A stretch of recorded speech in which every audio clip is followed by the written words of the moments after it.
75세라는 숫자를 보면 어떤 생각이 드십니까? 어떤 분들은 그저 하나의 나이일 뿐이라고 생각하십니다. 하지만 저는 수많은 어르신들을 만나며 한 가지 놀라운 사실을 발견했습니다.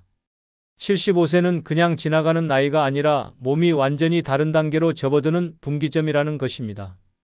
70세까지는 괜찮았는데 75세를 넘기면서 갑자기 모든 게 달라졌다는 말씀을 정말 많이 들었습니다. 이것은 단순한 느낌이 아니라 의학적으로도 증명된 사실입니다. 그렇다면 75세를 넘으면 대체 무엇이 어떻게 달라지는 걸까요? 75세는 신체가 급격하게 변화하는 시기입니다. 마치 조용히 흐르던 강물이 갑자기 빠른 폭포를 만나는 것처럼 말입니다. 70세까지는 천천히 늙어가는 느낌이었다면 75세부터는 속도가 확 빨라집니다. 근육이 빠르게 줄어들고 뼈가 약해지고 균형 감각이 떨어집니다. 아침에 일어날 때 몸이 더 무겁고 계단을 오를 때 숨이 더 차고 물건을 들 때 팔에 힘이 없습니다. 예전에는 하루 쉬면 회복됐는데 이제는 일주일이 지나도 피로가 풀리지 않습니다. 이름이 갑자기 생각나지 않고 방금 한 말을 잊어버리기도 합니다. 밤에 잠도 깊이 들지 못하고 소화도 예전 같지 않습니다. 이런 변화를 느끼면서 많은 분들이 이렇게 생각하십니다. 나이가 들면 당연한 거 아니야. 어쩔 수 없지 뭐. 하지만 바로 여기에 위험이 숨어 있습니다. 당연하다고 생각하고 방치하면 80세가 되기 전에 걷기조차 힘들어질 수 있습니다. 반대로 지금 제대로 알고 대비하면 85세에도 90세에도 건강하게 지낼 수 있습니다. 차이는 단 하나입니다. 아느냐 모르느냐입니다. 서울에 사시는 김동수 할아버지 이야기를 들려드리겠습니다. 김할아버지는 74세까지 정말 건강하셨습니다. 등산도 하시고 골프도 치시고 친구들과 여행도 다니셨습니다. 그런데 75세가 되던 해 어느 날부터 무릎이 아프기 시작했습니다. 처음에는 대수롭지 않게 생각했습니다. 나이 들면 그럴 수 있지 뭐. 파스 붙이고 쉬면 되겠지. 그런데 한 달이 지나도 나아지지 않았습니다. 두 달이 지나자 계단 오르기도 힘들어졌습니다. 석 달이 지나자 밖에 나가기 싫어졌습니다. 6개월 만에 김할아버지는 집에만 계시게 되었습니다. 친구들도 안 만나고 취미도 다 그만두셨습니다. 근육이 빠지고 체중이 늘고 우울해지셨습니다. 그러다 우연히 병원에서 전문의를 만났습니다. 의사 선생님이 말씀하셨습니다. 할아버지 75세부터는 완전히 다른 관리가 필요합니다. 무릎 아프다고 안 움직이시면 더 빨리 망가집니다. 적절한 운동과 영양관리, 그리고 작은 신호를 놓치지 않는 것이 중요합니다. 김할아버지는 그제야 깨달았습니다. 아, 내가 75세라는 분기점을 그냥 지나쳐버렸구나. 지금부터라도 달라져야겠구나. 지금 김할아버지는 78세이십니다. 매일 아침 가벼운 스트레칭을 하시고 걷기 운동을 하십니다. 무릎 관리도 받으시고 근력 운동도 하십니다. 예전만큼은 아니지만 다시 등산도 하시고 골프도 치십니다. 김할아버지는 말씀하십니다. 75세 때 제대로 알았더라면 이렇게 고생하지 않았을 텐데. 여러분은 저처럼 뒤늦게 후회하지 마세요. 75세는 인생의 끝이 아닙니다. 오히려 새로운 시작입니다. 몸이 보내는 신호를 제대로 알아차리고 적절하게 대응하면 80세, 90세까지도 건강하게 지낼 수 있습니다. 하지만 모르고 지나치면 76세, 77세에 급격히 무너질 수 있습니다. 그래서 오늘 이 영상이 정말 중요합니다. 지금부터 75세를 넘으면 갑자기 달라지는 것들, 그리고 그것들을 어떻게 대비해야 하는지 하나하나 알려드리겠습니다. 혹시 이렇게 생각하고 계신가요? 나는 아직 75세가 안 됐으니까 괜찮아. 아닙니다. 75세가 되기 전에 미리 알고 준비해야 합니다. 이미 75세가 넘으셨나요? 지금이라도 늦지 않았습니다. 지금부터 시작하면 됩니다. 중요한 것은 아는 것입니다. 알면 대비할 수 있고 대비하면 건강하게 살 수 있습니다. 소중한 구독과 좋아요 부탁드립니다. 끝까지 보시면 여러분의 건강한 노년을 지키는 비결을 알게 되실 겁니다. 첫 번째, 근육이 급격히 줄어듭니다. 75세를 넘으면 가장 먼저 나타나는 변화가 근육입니다. 60대와 70대 초반까지는 천천히 줄어들던 근육이 75세부터는 빠른 속도로 사라집니다. 의학적으로는 이것을 근감소증이라고 부릅니다. 70세까지 10년 동안 약 10% 줄어들던 근육이 75세부터 80세까지 단 5년 사이에 30% 가까이 줄어듭니다. 마치 댐에 수문을 연 것처럼 갑자기 빠져나가는 겁니다. 왜 이런 일이 벌어지는 걸까요? 이것은 단순한 노화가 아닙니다. 75세를 기점으로 우리 몸의 호르몬 균형이 무너지고 신진대사가 급격히 느려지기 때문입니다. 근육을 만드는 호르몬은 줄어들고 근육을 분해하는 호르몬은 늘어납니다. 게다가 식욕이 떨어지면서 단백질 섭취도 줄어듭니다. 이 모든 것이 복합적으로 작용하면서 근육이 빠르게 사라지는 겁니다. 근육이 줄어들면 어떻게 될까요? 가장 먼저 힘이 약해집니다. 예전에는 쉽게 들 수 있었던 물건이 무겁게 느껴집니다. 계단을 오르기 힘들어집니다. 의자에서 일어설 때도 팔로 짚어야 합니다. 문 손잡이를 돌리기도 벅찹니다. 병뚜껑을 열 수 없습니다. 이런 작은 일상의 불편함이 쌓이면서 삶의 질이 급격히 떨어집니다. 더 심각한 것은 균형 감각이 떨어진다는 점입니다. 근육이 줄어들면 몸을 지탱하는 힘이 약해지기 때문에 조금만 삐끗해도 넘어집니다. 문턱에 걸려 넘어지고 욕실에서 미끄러지고 길에서 중심을 잃습니다. 한번 넘어지면 큰 문제가 생깁니다. 골절로 이어지고 골절은 침대 생활로 이어지고 침대 생활은 더 빠른 근육 감소로 이어집니다. 부산에 사시는 박영희 할머니 이야기를 들려드리겠습니다. 박 할머니는 74세까지 아무 문제 없이 지내셨습니다. 장도 보시고 청소도 하시고 요리도 하셨습니다. 손주들 돌보는 것도 즐거웠습니다. 일주일에 3번은 등산도 하셨습니다. 그런데 75세가 되던 해봄부터 달라졌습니다. 장바구니가 무겁게 느껴지기 시작했습니다. 예전에는 한 손으로 들었는데 이제는 2손으로 들어야 했습니다. 청소기를 밀기 힘들었습니다. 10분만 밀어도 팔이 저리고 허리가 아팠습니다. 계단을 오르면 숨이 찼습니다. 등산은 생각도 못했습니다. 처음에는 그날 컨디션이 안 좋은가 보다 생각했습니다. 하지만 매일 그랬습니다. 몸이 무겁고 기운이 없었습니다. 6개월을 그렇게 보냈습니다. 점점 더 힘들어졌습니다. 손주들 안아주기도 힘들었습니다. 밖에 나가기 싫어졌습니다. 어느 날 박할머니는 집 앞 계단에서 넘어졌습니다. 아침에 신문 가지러 나가다가 발이 꼬이면서 그대로 넘어진 겁니다. 다행히 크게 다치지는 않았지만 정말 무서웠습니다. 평생 오르내린 계단인데 딸이 병원에 가자고 했습니다. 병원에 갔더니 의사가 여러 검사를 했습니다. 결과가 나왔습니다. 의사가 말했습니다. 할머니 큰 병은 없습니다. 하지만 근육이 많이 줄었습니다. 근감소 중입니다. 지금부터 근력 운동을 시작하셔야 합니다. 박 할머니는 놀랐습니다. 75세에 무슨 운동을 해? 하지만 의사는 단호했습니다. 지금 안 하시면 1년 후에는 걷기도 힘들어집니다. 근육은 안 쓰면 더 빨리 사라집니다. 박 할머니는 두려웠습니다. 그래서 시작했습니다. 복지관에서 하는 근력 운동 프로그램에 등록했습니다. 처음 가는 날 정말 떨렸습니다. 선생님이 설명을 했습니다. 의자에 앉았다 일어서기부터 할게요. 막상 해보니 힘들었습니다. 10번만 반복했는데 다리가 후들거렸습니다. 팔도 안 올라가고 다리도 떨렸습니다. 옆에 있는 다른 할머니들은 다 잘하는 것 같았습니다. 혼자만 못하는 것 같아서 창피했습니다. 하지만 선생님이 다가와서 격려해 줬습니다. 할머니 잘하고 계세요. 처음엔 다 이래요. 천천히 하시면 됩니다. 박 할머니는 매주 나갔습니다. 한 달이 지나자 조금 익숙해졌습니다. 3개월이 지나자 변화가 느껴졌습니다. 장바구니가 가벼워졌습니다. 아니, 내 팔에 힘이 생긴 겁니다. 계단을 오르는 것이 수월해졌습니다. 청소기도 예전처럼 밀 수 있었습니다. 6개월 후에는 청소도 예전처럼 할 수 있게 되었습니다. 손주들도 안아줄 수 있었습니다. 지금 박 할머니는 77세입니다. 여전히 매주 운동하십니다. 넘어지지도 않습니다. 박 할머니는 말씀하십니다.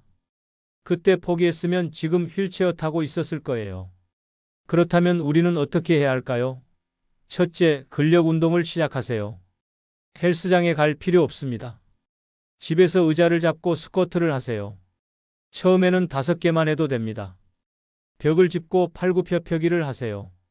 아령이 없으면 생수병에 물을 채워서 들어 올리세요. 하루 10분이면 됩니다. 중요한 것은 매일 하는 겁니다. 둘째, 단백질을 충분히 드세요. 근육을 만드는 재료가 단백질입니다. 고기, 생선, 계란, 콩을 매일 드세요. 한 끼에 손바닥 크기만큼은 드셔야 합니다.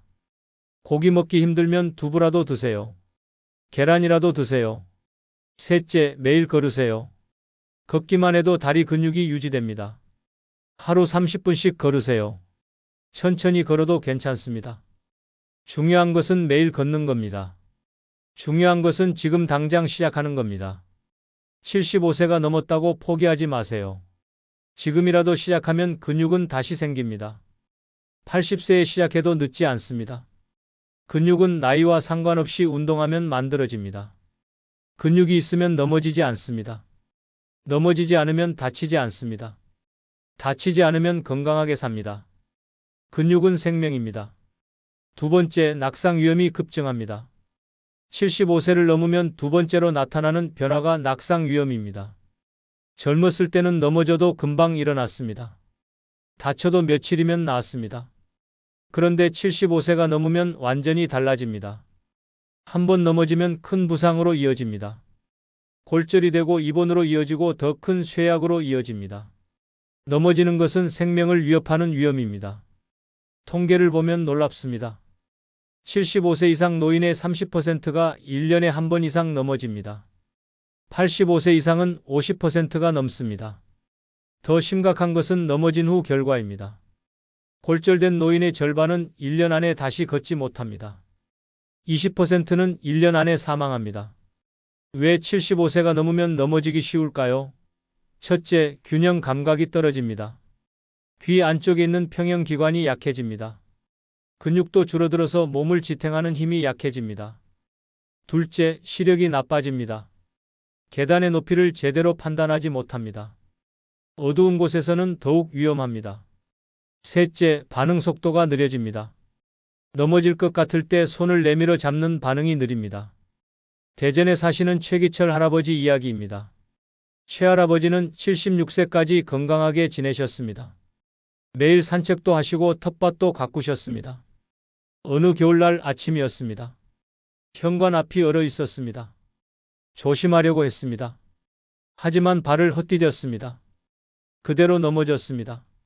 엉덩이를 세게 부딪혔습니다. 처음에는 괜찮다고 생각했습니다. 하지만 일어서려는데 다리에 힘이 안 들어갔습니다. 119를 불렀습니다. 병원에 갔더니 대퇴골 골절이었습니다. 수술을 받았습니다. 수술은 잘 끝났습니다. 하지만 문제는 그 다음이었습니다. 침대에 누워 지내야 했습니다. 한 달이 지나자 근육이 빠졌습니다. 두 달이 지나자 걷기가 힘들어졌습니다. 워커를 잡고 겨우 걸었습니다. 석 달이 지나자 우울해졌습니다. 예전처럼 산책도 못하고 텃밭도 못 갔습니다. 지금 최할아버지는 79세입니다. 여전히 지팡이를 짚고 걷습니다. 최할아버지는 말씀하십니다. 한 번 넘어진 게 내 인생을 바꿨어요. 그렇다면 어떻게 해야 할까요? 첫째, 집안을 안전하게 만드세요. 문턱을 없애세요. 욕실에 미끄럼 방지 매트를 깔으세요. 계단에 손잡이를 다루세요. 불필요한 물건을 치우세요. 전깃줄을 정리하세요. 어두운 곳에 조명을 설치하세요. 둘째, 균형 운동을 하세요. 한 발로 서기를 연습하세요. 처음에는 벽을 잡고 해도 됩니다. 10초만 서 있어도 좋습니다. 매일 하면 균형 감각이 좋아집니다. 발 뒤꿈치로 걷기도 좋습니다. 이런 운동이 넘어지는 것을 막아줍니다. 셋째, 신발을 신경 쓰세요. 슬리퍼는 위험합니다. 발에 맞는 운동화를 신으세요. 밑창이 미끄럽지 않은 신발을 신으세요. 집안에서도 실내화를 신으세요. 넷째, 약을 확인하세요. 어지럼증을 유발하는 약이 있습니다. 혈압약, 수면제가 그렇습니다. 의사에게 물어보세요. 필요하면 약을 바꾸세요. 다섯째, 눈을 검사하세요. 시력이 나빠지면 넘어지기 쉽습니다. 1년에 한 번은 안과 검진을 받으세요. 안경이 필요하면 맞추세요. 여섯째, 서두르지 마세요. 급하게 움직이면 넘어집니다. 천천히 움직이세요. 특히 밤에 화장실 갈 때 조심하세요. 침대에 앉아서 30초 정도 있다가 일어나세요. 낙상은 예방할 수 있습니다. 조심하면 넘어지지 않습니다. 한번 넘어지면 인생이 바뀝니다. 넘어지기 전에 예방하세요. 세 번째, 인지 기능이 떨어집니다. 75세를 넘으면 세 번째로 나타나는 변화가 인지 기능입니다. 기억력이 떨어지고 판단력이 흐려집니다. 이름이 생각나지 않고 방금 한 말을 잊어버립니다. 물건을 어디 뒀는지 기억이 안 나고 약속 시간을 잊어버립니다. 처음에는 나이 탓이라고 생각합니다. 하지만 방치하면 치매로 이어질 수 있습니다. 이것은 뇌 기능이 실제로 떨어지는 겁니다. 통계를 보면 심각합니다. 75세 이상 노인의 20%가 경도인지 장애를 겪습니다. 경도인지 장애는 치매의 전 단계입니다. 방치하면 5년 안에 절반이 치매로 진행됩니다. 80세 이상이 되면 30%가 치매입니다. 85세 이상은 50%가 치매입니다. 왜 75세가 넘으면 인지 기능이 떨어질까요? 첫째, 뇌세포가 줄어듭니다. 뇌의 부피가 줄어들고 신경세포가 죽습니다. 둘째, 뇌혈류량이 감소합니다. 혈관이 막히면서 뇌에 산소가 부족해집니다. 셋째, 신경전달 물질이 줄어듭니다. 뇌세포끼리 신호를 주고받는 물질이 감소하면서 기억력이 떨어집니다. 광주에 사시는 이정숙 할머니 이야기입니다. 이 할머니는 75세까지 정정하셨습니다. 책도 읽으시고 친구들과 화투도 치셨습니다. 그런데 76세가 되던 해부터 달라졌습니다. 자꾸 깜빡깜빡했습니다. 약 먹는 것을 잊어버렸습니다. 가스불 끄는 것을 잊어버렸습니다. 친구 이름이 생각나지 않았습니다. 처음에는 그러려니 했습니다. 하지만 점점 심해졌습니다. 장을 보러 가서 무엇을 사야 할지 잊어버렸습니다. 집 앞 길에서 길을 잃었습니다. 아들이 걱정했습니다. 병원에 가보자고 했습니다. 병원에서 검사를 했습니다. 결과가 나왔습니다. 의사가 말했습니다. 할머니 경도인지 장애입니다. 치매는 아니지만 전 단계입니다. 지금부터 관리하셔야 합니다. 이 할머니는 놀랐습니다. 의사는 말했습니다. 지금이 중요합니다. 지금 관리하면 치매로 안 갈 수 있습니다. 이 할머니는 시작했습니다. 매일 산책을 했습니다. 복지관에서 두뇌 훈련 프로그램에 참여했습니다. 퍼즐도 맞추고 숫자 게임도 했습니다. 친구들과 화투도 계속 쳤습니다. 책도 읽었습니다. 1년이 지나자 조금 나아졌습니다. 깜빡하는 횟수가 줄었습니다. 2년이 지나자 더 좋아졌습니다. 지금 이 할머니는 79세입니다. 여전히 두뇌 훈련을 하십니다. 치매로 진행되지 않았습니다. 이 할머니는 말씀하십니다. 일찍 발견하고 관리한 게 다행이에요. 그렇다면 어떻게 해야 할까요? 첫째, 뇌를 계속 사용하세요. 책을 읽으세요. 퍼즐을 맞추세요. 바둑이나 장기를 두세요. 화투를 치세요. 새로운 것을 배우세요. 뇌는 쓸수록 좋아집니다. 둘째, 사람을 만나세요. 대화를 나누세요. 대화는 최고의 뇌 운동입니다. 말을 하려면 생각해야 합니다. 이것이 뇌를 활성화합니다. 혼자 있지 마세요. 경로당에 나가세요. 셋째, 운동을 하세요. 걷기만 해도 좋습니다. 걸으면 뇌에 피가 잘 돕니다. 산소가 공급됩니다. 하루 30분씩 걸으세요. 넷째, 잘 먹으세요. 등푸른 생선을 드세요. 오메가3가 뇌에 좋습니다. 견과류도 좋습니다. 호두, 아몬드를 드세요. 채소와 과일도 많이 드세요. 다섯째, 잠을 충분히 자세요. 잠을 자는 동안 뇌가 회복됩니다. 하루 7시간은 주무세요. 낮잠도 30분 정도는 괜찮습니다. 여섯째, 정기검진을 받으세요. 1년에 한 번은 기억력 검사를 받으세요. 조기 발견이 중요합니다. 경도인지 장애는 치료할 수 있습니다. 인지기능 저하는 예방할 수 있습니다. 뇌를 계속 쓰고 운동하고 잘 먹으면 됩니다. 지금부터 시작하세요. 뇌는 80세에도 90세에도 좋아질 수 있습니다. 네 번째, 만성질환이 악화됩니다. 75세를 넘으면 네 번째로 나타나는 변화가 만성질환의 악화입니다. 70세까지는 약으로 조절되던 병들이 75세부터는 조절이 안 됩니다. 혈압이 오르고 당뇨가 심해지고 심장이 약해집니다. 한 가지 병이 있던 사람은 두세 가지로 늘어납니다. 약도 늘어나고 병원도 자주 가게 됩니다. 이것은 방치하면 위험합니다. 통계를 보면 놀랍습니다. 75세 이상 노인의 80%가 두 가지 이상의 만성질환을 가지고 있습니다. 고혈압, 당뇨, 심장병, 관절염 등입니다. 더 심각한 것은 이 병들이 서로 영향을 미친다는 점입니다. 당뇨가 있으면 심장병이 생기고 고혈압이 있으면 뇌졸중이 옵니다. 왜 75세가 넘으면 만성질환이 악화될까요? 첫째, 면역력이 떨어집니다. 몸이 병과 싸우는 힘이 약해집니다. 둘째, 장기 기능이 저하됩니다. 신장, 간, 심장이 예전만큼 일을 못합니다. 셋째, 혈관이 노화됩니다. 혈관이 막히고 좁아지면서 산소와 영양분이 제대로 공급되지 않습니다. 인천 김태호 할아버지는 65세에 당뇨 진단을 받으셨습니다. 약을 드시고 운동도 하시면서 잘 조절하셨습니다. 70세까지 큰 문제 없었습니다. 76세가 되던 해부터 달라졌습니다. 약을 먹어도 혈당이 안 떨어졌습니다. 공복 혈당이 150을 넘었습니다. 의사가 약을 늘렸습니다. 인슐린을 시작했습니다. 혈압도 오르기 시작했습니다. 고혈압 약도 먹기 시작했습니다. 다리가 저리고 아팠습니다. 당뇨 합병증이었습니다. 김할아버지는 걱정이 되었습니다. 병원에 자주 갔습니다.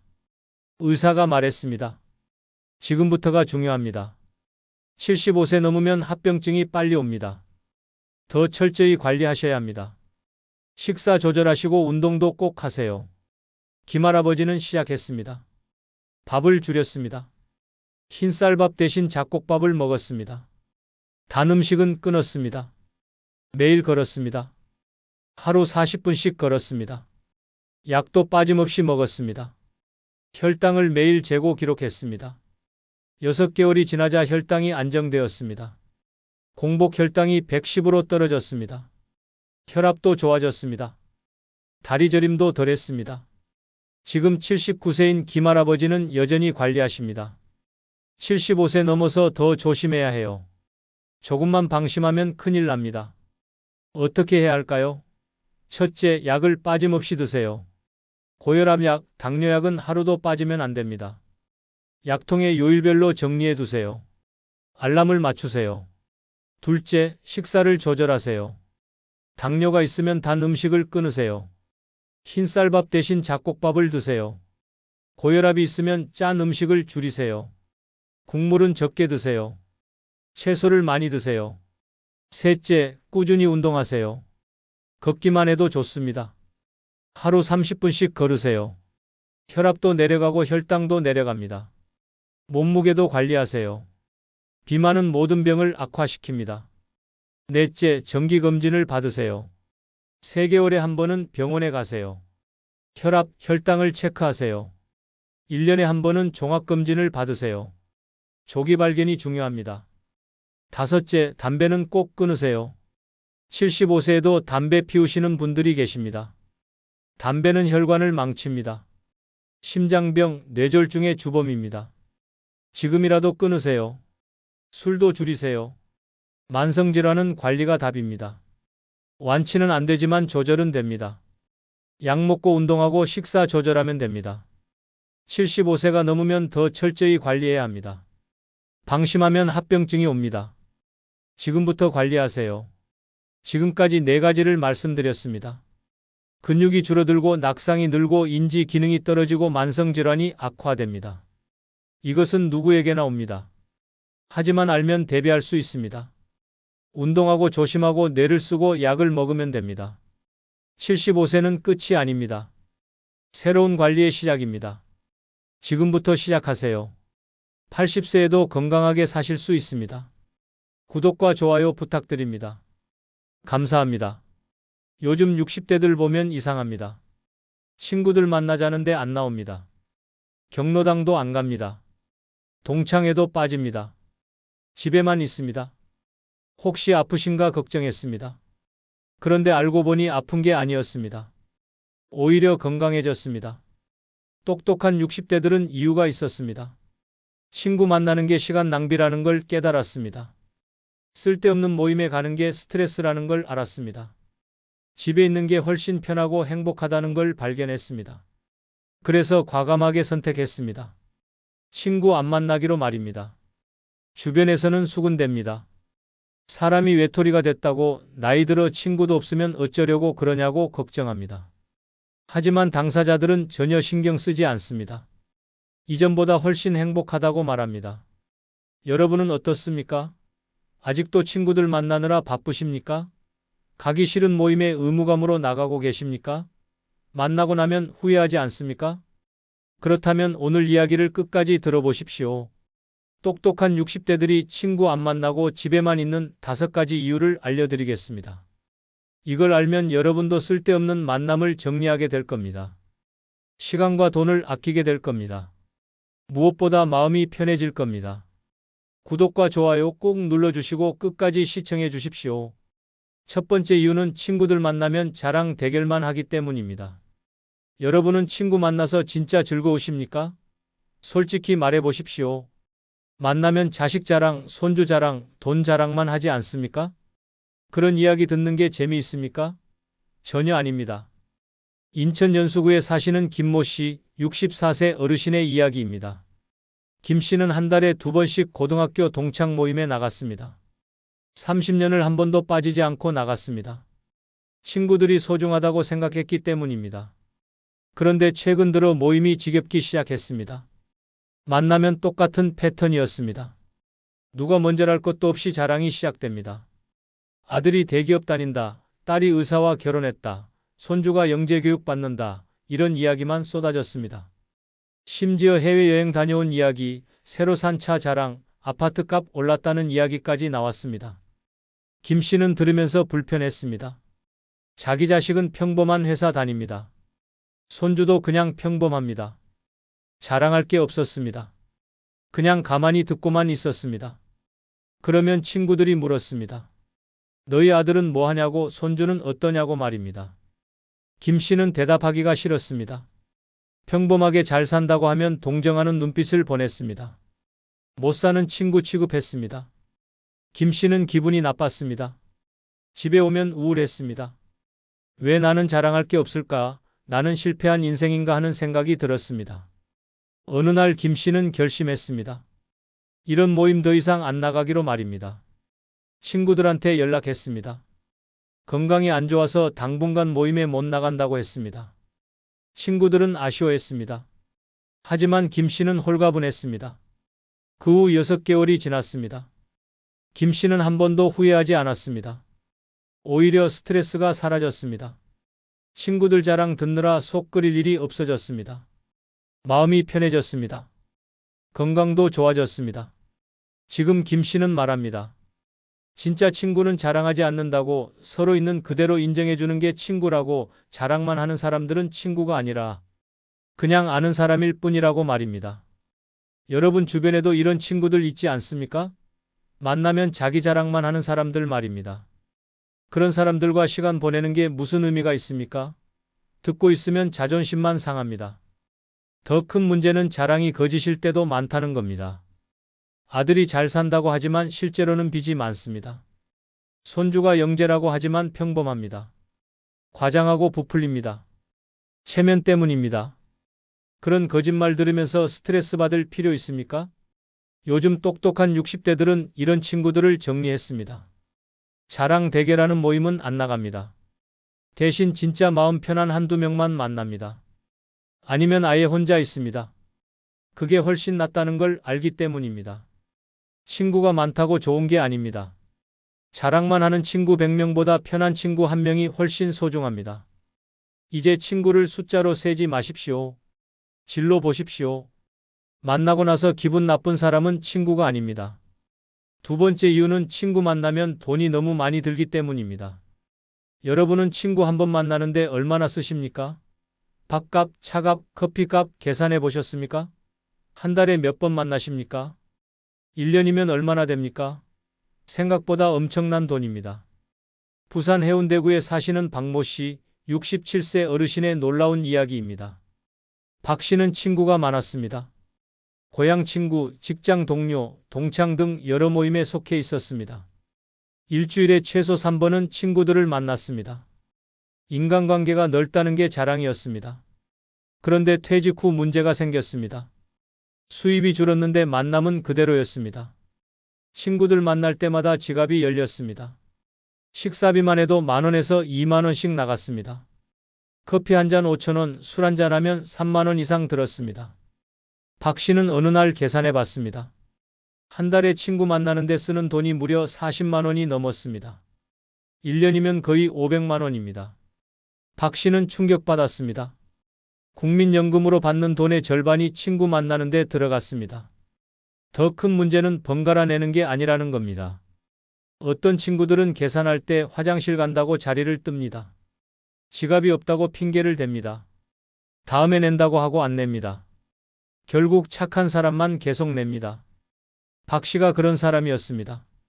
박 씨는 화가 났습니다. 이건 친구가 아니라 돈 뜯어가는 사람들이었습니다. 박 씨가 돈을 내니까 만나는 거였습니다. 진짜 우정은 없었습니다. 돈으로 유지되는 관계였습니다. 박 씨는 결심했습니다. 돈 드는 만남은 다 정리하기로 말입니다. 모임 단톡방에서 나갔습니다. 친구들 연락에 답장 안 했습니다. 처음엔 서운해하는 사람들도 있었습니다. 하지만 시간이 지나자 아무도 연락하지 않았습니다. 그 후 1년이 지났습니다. 박 씨는 친구 만나는데 쓰던 돈을 저축했습니다. 500만 원이 모였습니다. 그 돈으로 부인과 제주도 여행을 다녀왔습니다. 손주들 용돈도 넉넉하게 줬습니다. 평생 하고 싶었던 사진 강좌도 등록했습니다. 박 씨는 지금 말합니다. 친구 만나는데 쓰던 돈을 나를 위해 썼더니 인생이 달라졌다고. 돈 내고 스트레스 받는 만남이 무슨 의미가 있느냐고. 그 돈으로 정말 하고 싶은 일을 해야 한다고 말입니다. 여러분은 어떻습니까? 친구 만나는데 돈 얼마나 쓰고 계십니까? 매번 여러분이 계산하지 않습니까? 그 친구들이 여러분한테 돈 한 번이라도 써줬습니까? 요즘 똑똑한 60대들은 계산했습니다. 친구 만나는 비용과 얻는 것을 비교해 봤습니다. 결과는 명확했습니다. 손해였습니다. 그래서 돈 드는 만남을 다 정리했습니다. 돈을 아끼자는 게 아닙니다. 쓸데없는 곳에 쓰지 말자는 겁니다. 진짜 친구라면 집에서 라면 끓여 먹어도 좋습니다. 공원 산책하면서 이야기해도 됩니다. 돈 안 들이고도 얼마든지 만날 수 있습니다. 하지만 매번 식당 가고 카페 가고 술집 가는 친구들은 다릅니다. 그런 친구들은 만남이 목적이 아닙니다. 먹고 마시는 게 목적입니다. 그런 사람들한테 돈 쓸 필요 없습니다. 60대는 수입이 정해져 있습니다. 국민연금이나 저축한 돈으로 살아갑니다. 한 푼이 아깝습니다. 그 돈을 친구들한테 쓸 게 아니라 여러분 자신을 위해 쓰십시오. 여행 가십시오. 취미생활 하십시오. 손주들한테 주십시오. 친구 만나는데 쓰는 돈 1년이면 수백만 원입니다. 그 돈이면 할 수 있는 게 정말 많습니다. 이제 돈 계산 좀 하십시오. 똑똑하게 사십시오. 세 번째 이유는 친구 만나면 뒷담화와 험담만 하기 때문입니다. 여러분은 친구들과 무슨 이야기를 하십니까? 솔직히 생각해 보십시오. 안 온 친구 욕하지 않습니까? 다른 사람 험담하지 않습니까? 누구네 집안이 어떻다, 누구는 못 산다, 이런 이야기만 하지 않습니까? 그런 이야기 하고 나면 기분이 좋습니까?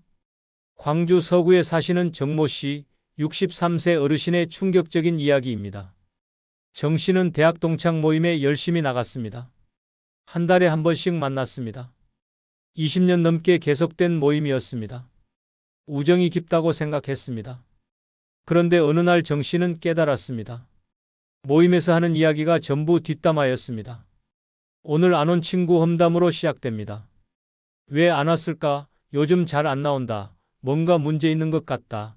이런 식으로 말이 시작됩니다. 그 다음은 다른 동창들 이야기입니다. 누구는 사업 망했다더라. 누구 자식이 이혼했다더라. 누구는 병원 다닌다더라. 안 좋은 소문만 주고받습니다. 확인도 안 된 이야기들입니다. 들은 풍월로 짐작해서 말합니다. 정 씨는 불편했습니다. 듣고 있으면 찝찝했습니다. 이게 친구들이 모여서 할 이야기인가 싶었습니다. 더 큰 문제는 자기도 모르게 거기에 동참하고 있다는 겁니다. 같이 고개를 끄덕이고 맞장구를 치고 자기도 아는 이야기를 보탰습니다. 어느 날 정 씨는 깨달았습니다. 내가 없을 때는 나를 이렇게 욕하겠구나 하는 생각이 들었습니다. 오늘 내가 이 사람 욕하면 다음에 저 사람이 나를 욕합니다. 돌고 돌아가며 서로를 헐뜯는 모임이었습니다. 이게 무슨 우정입니까? 정 씨는 모임에 나가는 게 두려워졌습니다. 내가 안 가면 나를 욕하겠지만 가서 남 욕하는 것도 싫었습니다. 집에 오면 기분이 나빴습니다. 왜 쓸데없는 이야기를 듣고 왔나 후회됐습니다. 정 씨는 결심했습니다. 이런 모임은 나가지 않기로 말입니다. 단톡방도 나갔습니다. 친구들이 연락했지만 핑계를 대고 안 나갔습니다. 처음 몇 달은 미안한 마음이 들었습니다. 하지만 시간이 지나니 홀가분했습니다. 6개월 후 정 씨는 우연히 옛 친구 한 명을 만났습니다. 그 친구가 말했습니다. 요즘 모임에서 정 씨 이야기를 한다고 왜 안 나오냐며 수군댄다고 말입니다. 정 씨는 웃었습니다. 역시나였습니다. 내가 없으니 나를 욕하는 겁니다. 정 씨는 지금 말합니다. 험담하는 모임에서 벗어나니까 마음이 편하다고, 남 험담하느라 시간 낭비할 필요 없다고, 그런 친구들과는 연을 끊는 게 맞다고 말입니다. 여러분은 어떻습니까? 친구 모임에서 무슨 이야기를 하십니까? 안 온 사람 욕하고 있지 않습니까? 다른 사람 불행한 이야기만 찾아다니지 않습니까? 그런 이야기가 재미있습니까? 요즘 똑똑한 60대들은 알았습니다. 험담하는 모임은 시간 낭비라는 걸 말입니다. 그래서 그런 자리에 안 갑니다. 험담 들으면 기분만 나쁩니다. 자기도 욕먹는다는 걸 압니다. 진짜 친구는 험담하지 않습니다. 만나서 좋은 이야기를 나눕니다. 서로 격려하고 응원합니다. 없는 사람 흉보지 않습니다. 그런 친구가 진짜입니다. 하지만 대부분의 노인 모임은 다릅니다. 험담과 뒷담화로 시간을 보냅니다. 남의 불행을 즐깁니다. 그게 유일한 재미입니다. 그런 모임에 나갈 이유가 없습니다. 여러분도 생각해 보십시오. 모임에서 나오면 뒤끝이 남지 않습니까? 쓸데없는 이야기 듣고 기분 나쁘지 않습니까? 그렇다면 그만 나가십시오. 시간 아깝습니다. 60대는 남은 시간이 소중합니다. 험담 듣느라, 험담하느라 시간 낭비할 여유가 없습니다. 그 시간에 책을 읽고 운동을 하고 취미 생활을 하십시오. 훨씬 생산적입니다. 험담하는 친구들 과감하게 정리하십시오. 그 사람들은 여러분을 행복하게 만들지 못합니다. 오히려 불행하게 만듭니다. 이제 선택하십시오. 네 번째 이유는 친구 만나면 피곤하고 건강이 나빠지기 때문입니다. 여러분은 친구 만나고 나면 어떻습니까? 기운이 빠지지 않습니까? 집에 와서 쓰러지듯 눕지 않습니까? 다음날 몸이 안 좋지 않습니까? 60대 몸은 예전과 다릅니다. 친구 만나는 것도 이제는 체력 소모입니다. 대전 유성구에 사시는 이모 씨, 66세 어르신의 놀라운 이야기입니다. 이 씨는 사교적인 사람이었습니다. 친구들과 자주 만났습니다. 일주일에 서너 번은 나갔습니다.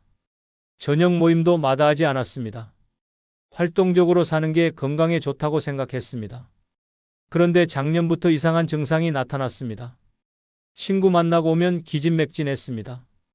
다음날 아침에 일어나기 힘들었습니다. 두통이 왔습니다. 소화도 안 됐습니다. 병원에 가봤지만 특별한 병은 아니었습니다. 의사가 말했습니다. 스트레스와 피로 때문이라고 말입니다. 이 씨는 깨달았습니다. 친구 만나는 게 스트레스였습니다. 만나기 전부터 걱정됩니다. 무슨 옷을 입을까, 무슨 말을 할까, 실수하지 않을까 신경 쓰입니다. 만나서는 계속 긴장합니다. 표정 관리하고 말 조심하고 분위기 파악하느라 피곤합니다. 특히 술이 문제였습니다. 친구들 만나면 술을 마십니다. 거절하면 분위기 깨진다고 합니다. 억지로 마십니다. 예전에는 괜찮았습니다. 지금은 다릅니다. 한 잔만 마셔도 다음날 힘듭니다. 머리가 깨질 듯 아픕니다. 며칠을 고생합니다. 식사도 문제입니다. 친구들과 만나면 기름진 음식을 먹습니다. 고기, 튀김, 찌개, 소화하기 힘든 음식들입니다. 집에서는 절대 안 먹는 음식입니다. 하지만 밖에서는 어쩔 수 없이 먹습니다. 그러면 속이 더부룩합니다. 소화제를 달고 삽니다. 이 씨는 병원에서 혈압약을 받았습니다. 의사가 말했습니다. 스트레스를 줄이고 규칙적으로 생활하라고, 술을 끊고 기름진 음식을 피하라고 말입니다. 이 씨는 고민했습니다. 그러려면 친구 만남을 줄여야 했습니다. 이 씨는 결심했습니다. 건강이 우선이라고 생각했습니다. 모임을 거절하기 시작했습니다. 저녁 약속은 절대 안 잡았습니다. 술 마시는 자리는 피했습니다.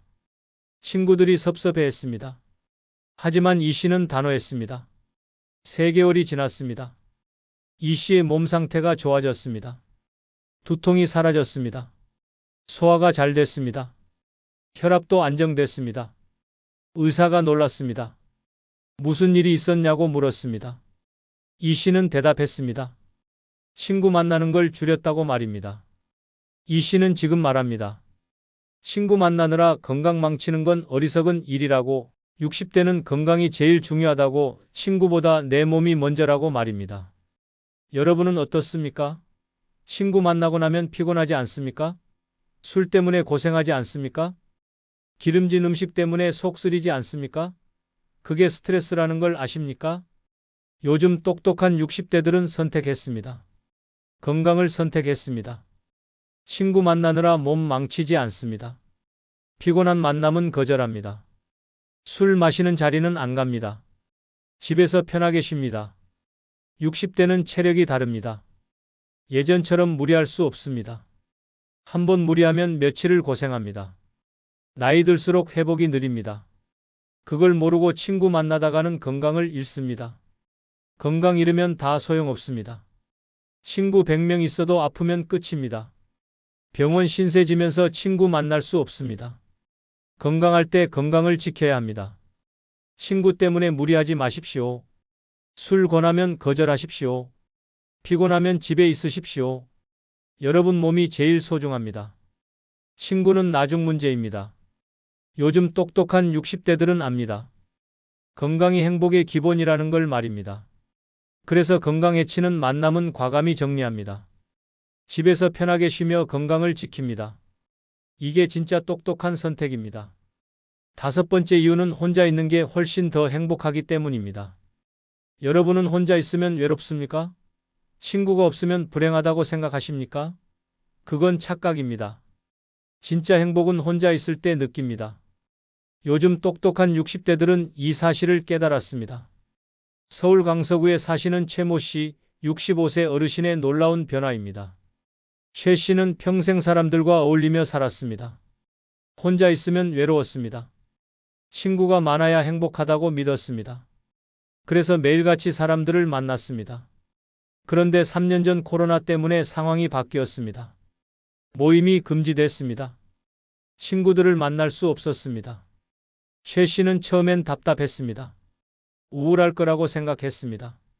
하지만 시간이 지나면서 이상한 일이 벌어졌습니다.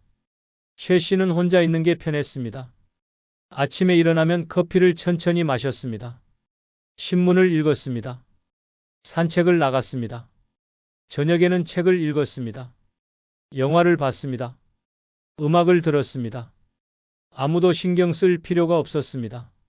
최 씨는 새로운 취미를 발견했습니다. 요리를 배웠습니다. 그림을 그리기 시작했습니다. 기타 독학도 시작했습니다.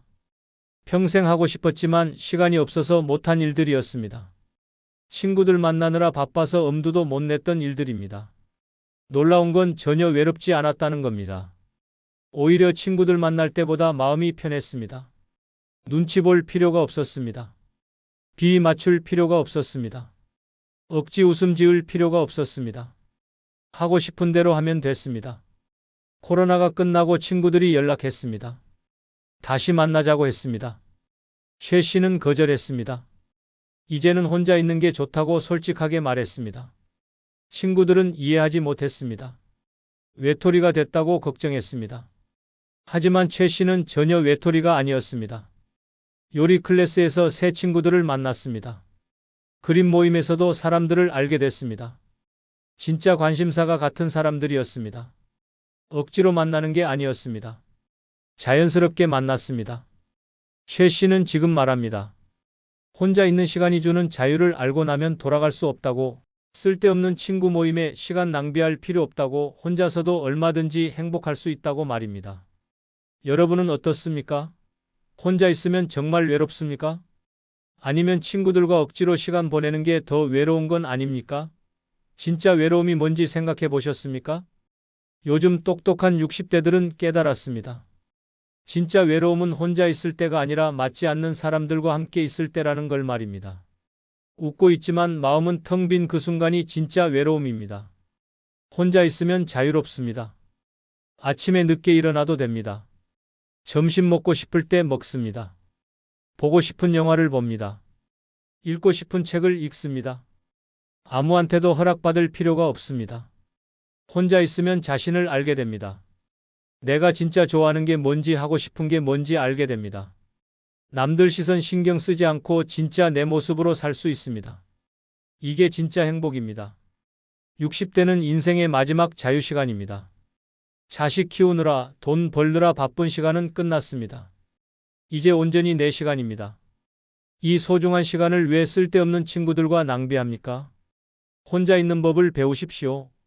혼자 밥 먹고 혼자 산책하고 혼자 영화 보는 연습을 하십시오. 처음엔 어색합니다. 하지만 익숙해지면 이보다 편한 게 없습니다. 친구가 없어도 괜찮습니다. 외톨이라고 창피할 필요 없습니다. 혼자 행복한 사람이 진짜 강한 사람입니다. 누구한테도 의존하지 않는 사람입니다. 요즘 똑똑한 60대들은 혼자입니다. 하지만 외롭지 않습니다. 자유롭고 행복합니다. 이게 진짜 똑똑한 60대의 삶입니다. 여러분도 한번 시도해 보십시오. 혼자 있는 행복을 느껴보십시오. 여러분, 이제 아셨습니까? 왜 똑똑한 60대들이 집에만 있는지 말입니다. 그들은 바보가 아닙니다. 오히려 제일 현명한 사람들입니다. 쓸데없는 인간관계를 과감히 정리한 겁니다. 친구 모임 나가서 자랑 듣고 돈 쓰고 험담하고 건강 망치는 게 무슨 의미가 있습니까? 그 시간에 집에서 편하게 쉬는 게 100배 낫습니다. 혼자 있는 자유를 아는 사람이 진짜 승자입니다. 여러분도 이제 선택하십시오. 계속 억지로 친구들 만나며 스트레스 받을 겁니까? 아니면 똑똑한 60대처럼 쓸데없는 관계를 정리할 겁니까? 정답은 정해져 있습니다. 60대 남은 시간이 얼마나 됩니까? 20년입니까? 30년입니까?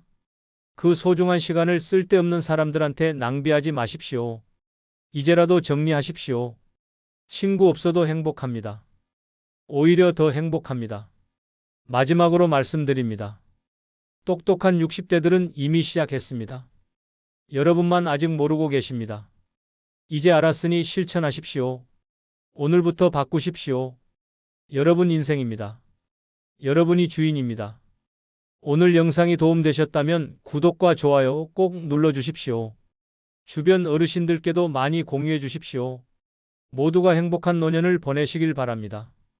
감사합니다. 여러분은 혼자 사십니까? 자녀와 떨어져 사십니까? 외롭다고 생각하십니까? 불쌍하다고 생각하십니까? 그건 착각입니다. 완전히 잘못 생각하는 겁니다. 노년에 혼자 사는 게 축복입니다. 진짜 축복입니다. 자녀와 함께 사는 노인들이 불쌍한 겁니다. 눈치 보고 간섭받고 자유 없이 삽니다. 그게 행복입니까? 아닙니다. 요즘 똑똑한 노인들은 알고 있습니다. 혼자 사는 게 제일 편하다는 걸 말입니다. 자유롭다는 걸 말입니다. 자녀와 떨어져 사는 게 서로에게 좋다는 걸 말입니다. 그래서 일부러 혼자 삽니다. 여러분은 어떻습니까? 아직도 자녀와 함께 살고 싶으십니까? 혼자 있으면 외롭다고 생각하십니까? 그렇다면 오늘 이야기를 끝까지 들어보십시오. 생각이 완전히 바뀔 겁니다. 노년에 혼자 사는 게 진짜 축복인 이유를 알려드리겠습니다. 이걸 알고 나면 혼자 사는 게 얼마나 좋은지 깨닫게 될 겁니다. 자녀한테 미안해할 필요 없다는 걸 알게 될 겁니다. 당당하게 혼자 살게 될 겁니다. 구독과 좋아요 눌러주시고 많은 공유도 부탁드립니다. 첫 번째 이유는 눈치 보지 않고 마음대로 살 수 있기 때문입니다. 여러분은 자녀와 함께 살면 편하십니까? 솔직히 말해 보십시오. 아침에 늦게 일어나면 눈치 보이지 않습니까? 텔레비전 크게 틀면 싫은 소리 듣지 않습니까? 맞습니다. 자녀와 살면 자기 집에서 손님입니다. 한국보건사회연구원 조사에 따르면 자녀와 동거하는 65세 이상 노인 중 73%가 생활에서 불편함을 느낀다고 합니다. 10명 중 7명이 눈치 본다는 겁니다. 이게 행복한 노년입니까? 서울 강동구에 사시는 박모 씨 70세 어르신의 답답한 이야기입니다. 박 씨는 아들 집에서 살았습니다. 아들이 모시고 살자고 했습니다. 효바라고 생각했습니다. 좋은 아들을 뒀다고 자랑했습니다. 하지만 6개월 만에 후회했습니다. 아침에 일어나면 며느리가 벌써 일어나 있었습니다. 박 씨가 늦게 일어나면 표정이 안 좋았습니다. 말은 안 해도 느껴졌습니다. 게으르다고 생각하는 것 같았습니다. 박 씨는 일찍 일어나야 했습니다. 자고 싶어도 못 잤습니다. 화장실도 문제였습니다. 아침에 화장실 가려고 하면 손주가 쓰고 있었습니다. 기다려야 했습니다. 급한데도 참아야 했습니다. 자기 집인데 화장실도 마음대로 못 갔습니다. 거실에서 텔레비전 보고 싶었습니다. 트로트 보고 싶었습니다. 하지만 손주들이 만화 봤습니다. 박 씨는 양보했습니다. 자기 방으로 들어갔습니다. 작은 텔레비전으로 봤습니다. 소리도 작게 틀어야 했습니다. 시끄럽다고 할까봐 말입니다. 저녁에 친구한테 전화하고 싶었습니다. 하지만 조용히 해야 했습니다. 손주들 공부한다고 했습니다. 박 씨는 속삭이듯 통화했습니다. 불편했습니다. 더 웃긴 건 뭔지 아십니까? 손주들은 공부는 안 하고 헤드폰 끼고 게임했습니다. 박 씨만 조용히 한 겁니다. 냉장고에서 뭘 꺼내 먹으려고 했습니다. 며느리가 그건 손주 간식이라고 했습니다. 저건 아들이 먹으려고 산 거라고 했습니다. 박 씨는 먹지 못했습니다. 자기가 돈 주고 산 냉장고인데 말입니다. 친구들이 놀러 오고 싶어 했습니다. 박 씨는 거절했습니다. 며느리 눈치 보였습니다. 집에 사람 오는 거 싫어했습니다. 박 씨는 밖에서 친구를 만났습니다. 자기 집인데 친구도 못 부르는 겁니다. 1년을 참았습니다. 더 이상 못 견뎠습니다. 박 씨는 결심했습니다. 나가서 혼자 살겠다고 했습니다. 아들은 섭섭해했습니다. 며느리는 뭐가 불만이냐고 물었습니다. 더 웃긴 건 뭔지 아십니까? 며느리는 진짜 모르고 있었습니다. 자기가 시어머니한테 얼마나 눈치 줬는지 말입니다. 박 씨는 작은 원룸을 얻었습니다. 혼자 살기 시작했습니다. 6개월이 지났습니다. 박 씨는 말합니다. 이게 천국이라고 말입니다. 아침에 늦게 일어나도 됩니다. 화장실 마음대로 갑니다. 텔레비전 크게 봅니다. 친구 부릅니다. 냉장고에서 마음대로 먹습니다. 박 씨는 지금 말합니다. 혼자 사는 게 얼마나 편한지 모른다고, 자녀와 살면 손님이라고, 눈치 보느라 병난다고 말입니다. 여러분은 어떻습니까? 자녀 집에서 눈치 보고 있지 않습니까? 하고 싶은 것도 못하고 있지 않습니까? 자기 집인데 불편하지 않습니까? 그게 행복한 노년입니까? 혼자 사십시오. 작은 집이라도 내 집이 좋습니다. 원룸이라도 편합니다. 눈치 안 보고 살 수 있습니다. 마음대로 살 수 있습니다. 이게 진짜 자유입니다. 이게 진짜 축복입니다. 두 번째 이유는 며느리나 사위 눈치 안 보고 살 수 있기 때문입니다. 여러분은 며느리나 사위와 편하십니까? 솔직히 말해 보십시오. 말 한마디 할 때마다 조심스럽지 않습니까? 뭐 하나? 잘못했다가는 뒤에서 욕먹지 않을까 걱정되지 않습니까? 맞습니다. 며느리와 사위는 남입니다. 아무리 좋아도 남입니다.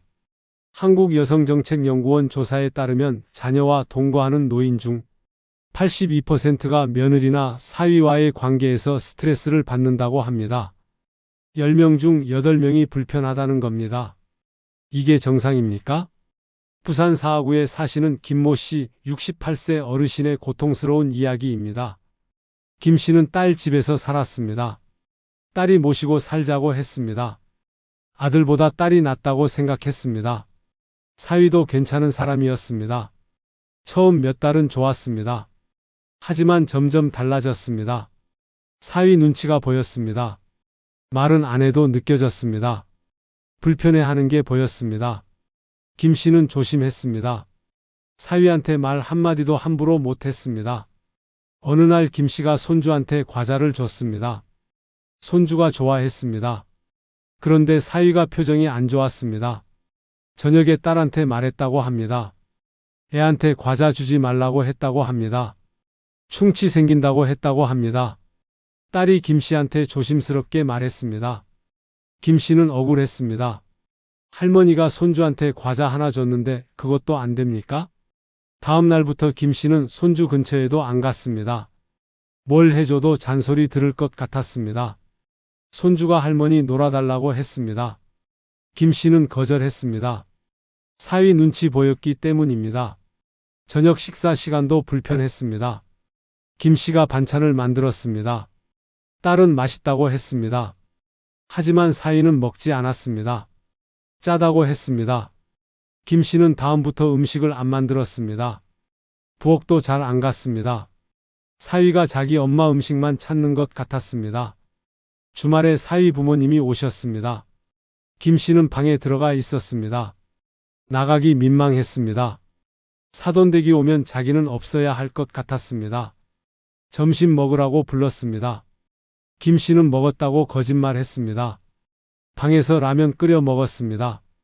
자기 딸 집에서 말입니다. 텔레비전 보다가 채널을 돌렸습니다. 사위가 보던 중이었습니다. 사위가 아무 말도 안 했습니다. 하지만 표정이 안 좋았습니다. 김 씨는 사과했습니다. 그날부터 사위 있을 때는 텔레비전을 안 봤습니다. 70살에 텔레비전 리모컨도 못 만지는 신세가 됐습니다. 1년 반을 참았습니다. 김 씨는 결심했습니다. 나가서 혼자 살겠다고 했습니다. 딸은 울었습니다. 왜 나가냐고 물었습니다. 김 씨는 말하지 않았습니다. 딸한테 사위 욕할 수 없었습니다. 그냥 혼자 사는 게 편하다고 했습니다. 사위는 말렸습니다. 계속 같이 살자고 했습니다. 불편한 거 있으면 말하라고 했습니다. 김 씨는 웃었습니다. 사위는 진심이었습니다. 자기가 얼마나 눈치 줬는지 정말 몰랐습니다. 김 씨는 그냥 나왔습니다. 김 씨는 작은 투룸을 얻었습니다. 혼자 살기 시작했습니다. 8개월이 지났습니다. 김 씨는 말합니다. 숨통이 트였다고 말입니다. 손주한테 과자 주고 싶으면 사 들고 놀러 갑니다. 그리고 자기 집으로 돌아옵니다. 편합니다. 김 씨는 지금 말합니다. 며느리나 사위는 결국 남이라고 아무리 좋아도 눈치 본다고 같이 살면 병 난다고 말입니다. 여러분은 어떻습니까? 며느리나 사위 눈치 보고 있지 않습니까? 말 한마디도 조심스럽지 않습니까? 자기 집에서 숨죽이고 있지 않습니까? 그게 행복한 노년입니까? 혼자 사십시오. 며느리 사위 눈치 안 보고 사십시오. 손주 보고 싶으면 놀러 가십시오. 그리고 자기 집으로 돌아오십시오. 그게 서로에게 좋습니다. 그게 진짜 축복입니다. 세 번째 이유는 돈 걱정 없이 자기 돈을 자기가 쓸 수 있기 때문입니다. 여러분은 자녀와 살면서 돈 마음대로 쓰십니까? 솔직히 말해 보십시오. 뭐 하나 사려고 하면 눈치 보이지 않습니까? 친구들 만나 밥 사 먹으면 돈 아깝다는 소리 듣지 않습니까? 맞습니다. 자녀와 살면 자기 돈도 마음대로 못 씁니다. 국민연금연구원 조사에 따르면 자녀와 동거하는 65세 이상 노인 중 67%가 생활비 사용에서 자율성이 없다고 합니다. 10명 중 7명이 돈 쓸 때 눈치 본다는 겁니다. 자기 돈인데 말입니다. 대전 서구에 사시는 이모 씨 69세 어르신의 황당한 이야기입니다. 이 씨는 아들 집에서 살았습니다. 국민연금을 받았습니다. 한 달에 90만 원 받았습니다. 생활비로 50만 원을 아들한테 줬습니다. 나머지 40만 원은 자기가 썼습니다. 그런데 문제가 생겼습니다.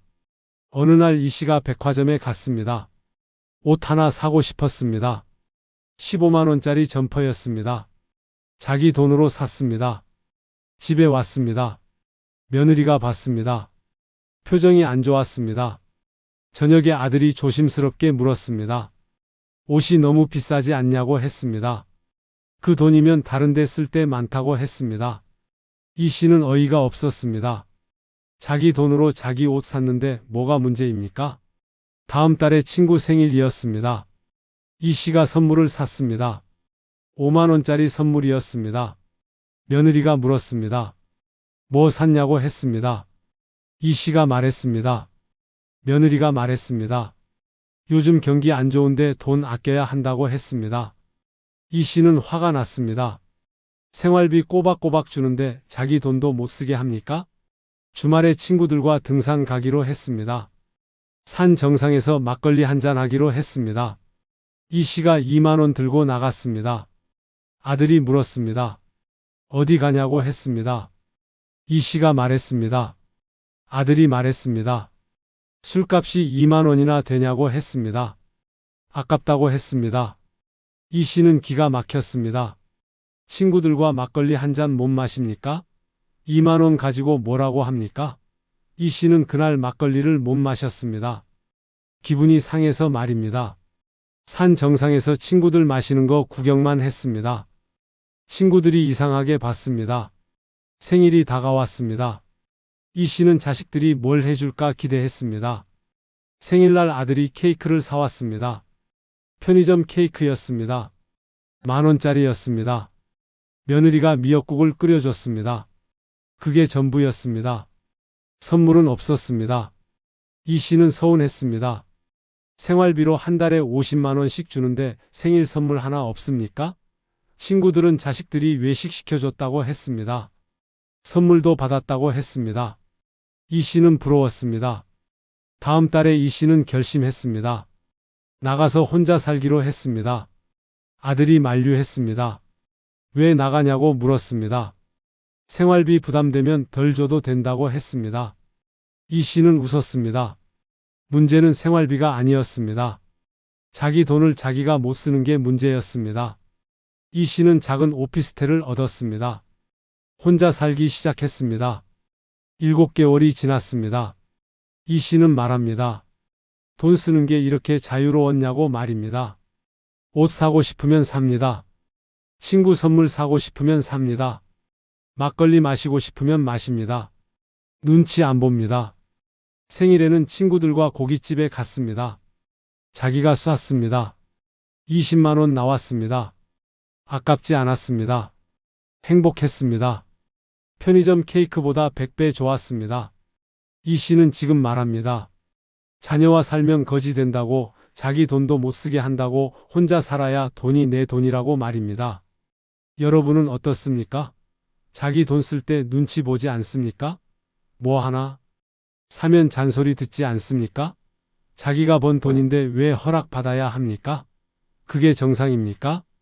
혼자 사십시오. 자기 돈 마음껏 쓰십시오. 옷 사고 싶으면 사십시오. 친구 만나고 싶으면 만나십시오.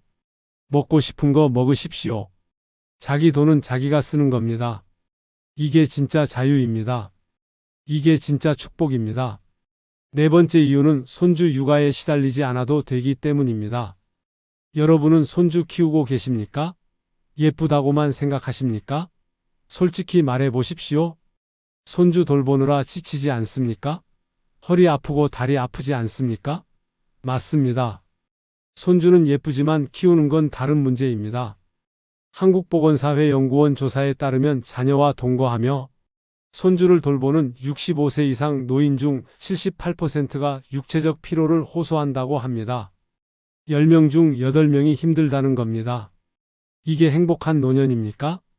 인천 부평구에 사시는 정모 씨 67세 어르신의 고단한 이야기입니다.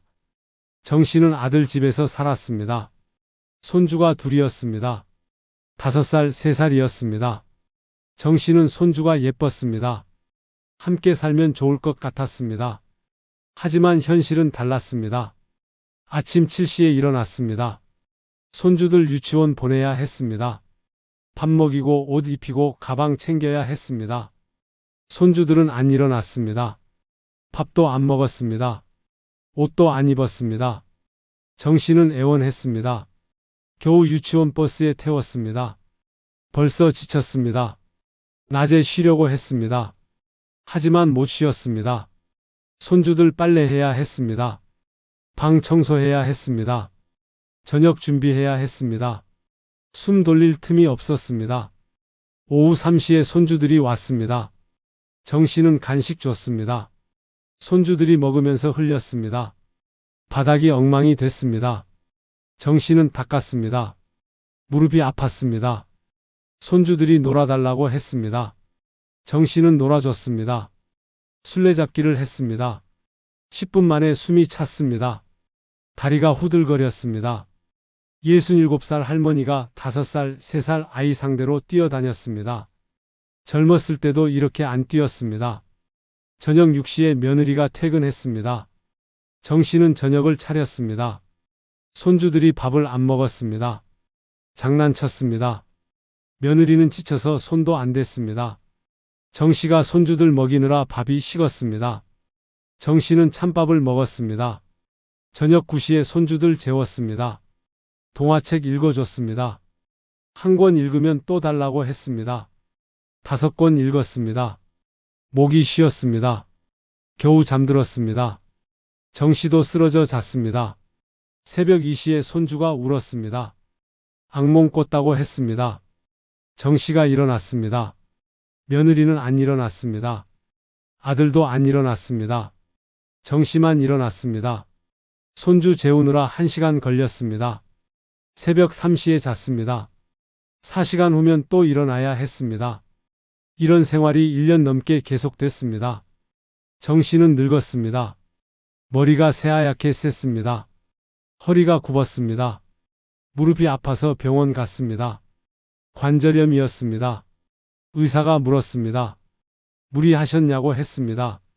정씨는 말했습니다. 손주 키운다고 했습니다. 의사가 말했습니다. 나이에 무리라고 했습니다. 정씨는 결심했습니다. 나가서 혼자 살기로 했습니다. 아들이 당황했습니다. 손주들 누가 보냐고 물었습니다. 정씨는 말했습니다. 어린이집 보내라고 했습니다. 며느리가 울었습니다. 어린이집비가 비싸다고 했습니다. 정씨는 단호했습니다. 자기는 무료 어린이집이 아니라고 했습니다. 정씨는 작은 빌라를 얻었습니다. 혼자 살기 시작했습니다. 1년이 지났습니다. 정씨는 말합니다. 젊어졌다고 말입니다.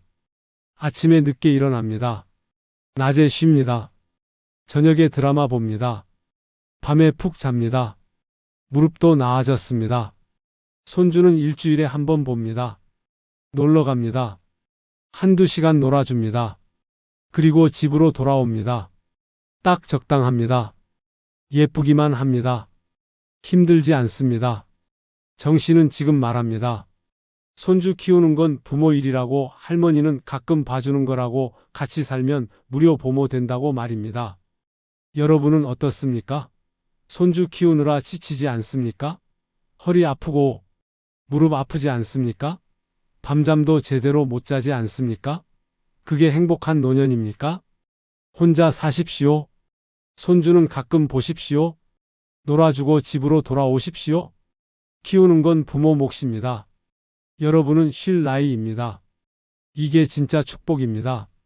5번째 이유는 자녀 부부 싸움에 끼어들지 않아도 되기 때문입니다. 여러분은 자녀 부부가 싸우는 걸 보셨습니까? 어떤 기분이던가요? 솔직히 말해 보십시오. 어느 편을 들어야 할지 난처하지 않습니까? 며느리 편 들면 아들이 서운해하고 아들 편 들면 며느리가 삐지지 않습니까? 맞습니다. 자녀와 살면 부부싸움 중재자가 됩니다. 서울대 사회학과 연구에 따르면 자녀와 동거하는 노인 중 71%가 자녀 부부의 갈등 상황에 개입한 경험이 있다고 합니다. 10명 중 7명이 싸움 말리다 스트레스 받는다는 겁니다. 이게 편한 노년입니까?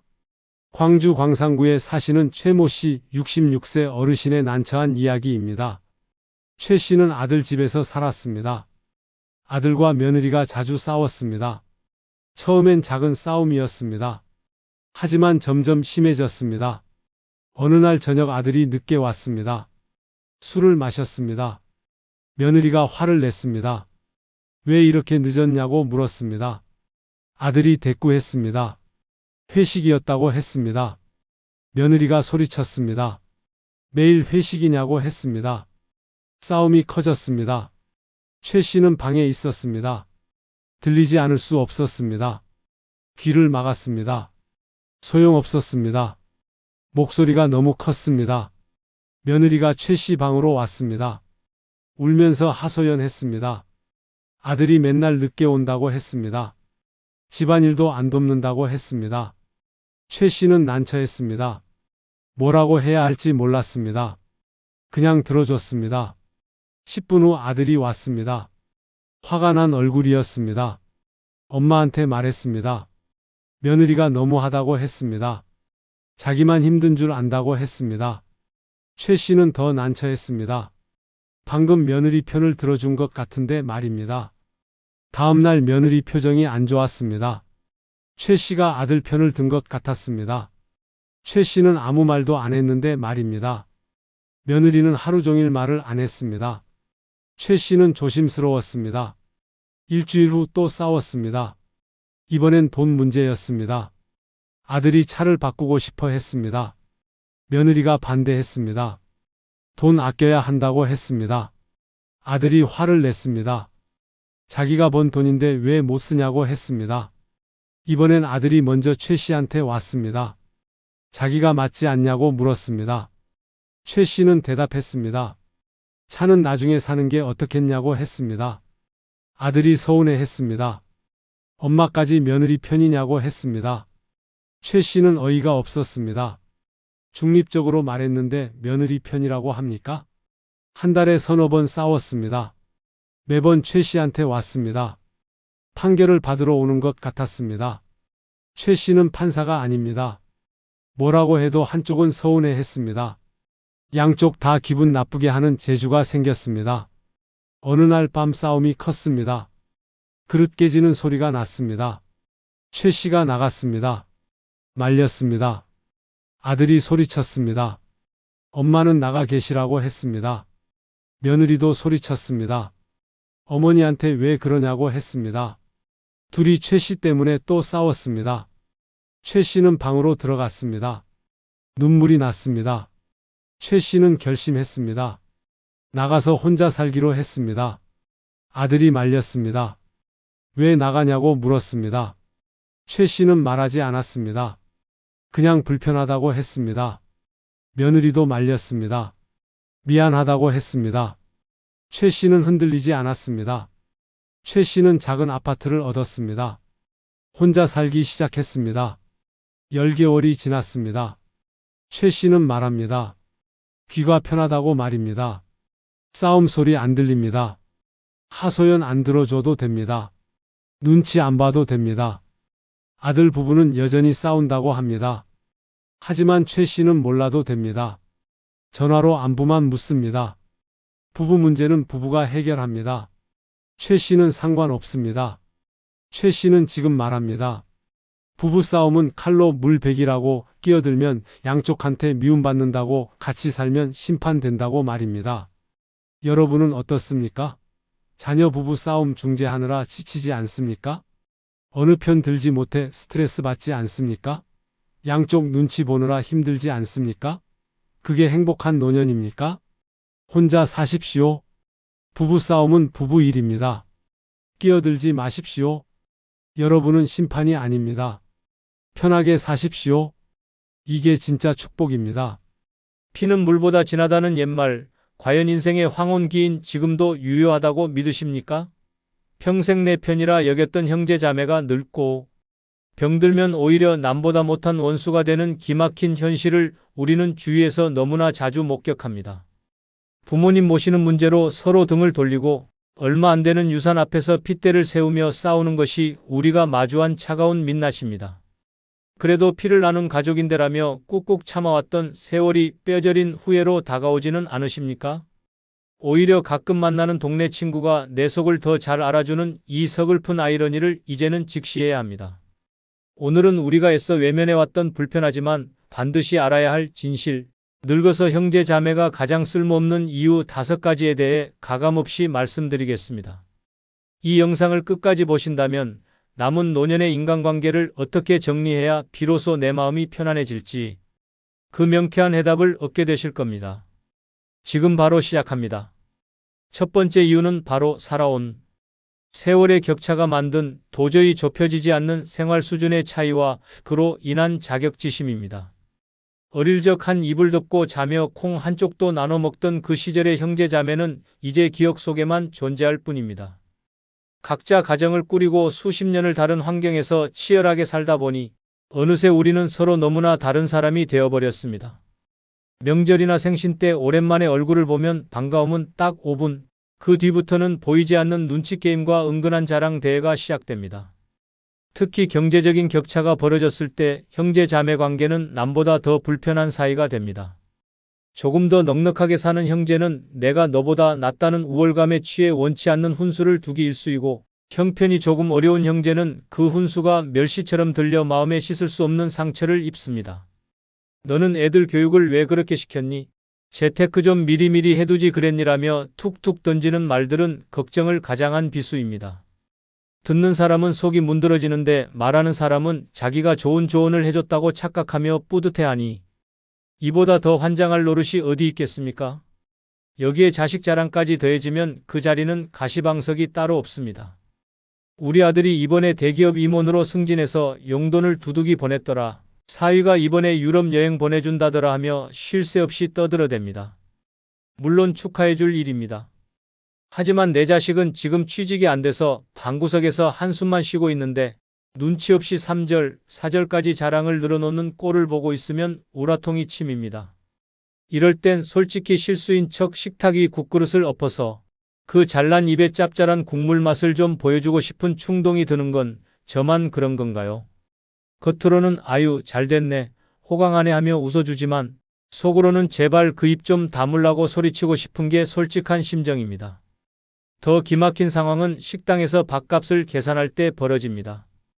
평소에는 형님 대접, 동생 사랑 운운하며 핏줄 타령을 하더니 계산서가 테이블 위에 올라오는 순간 갑자기 다들 꿀 먹은 벙어리가 됩니다.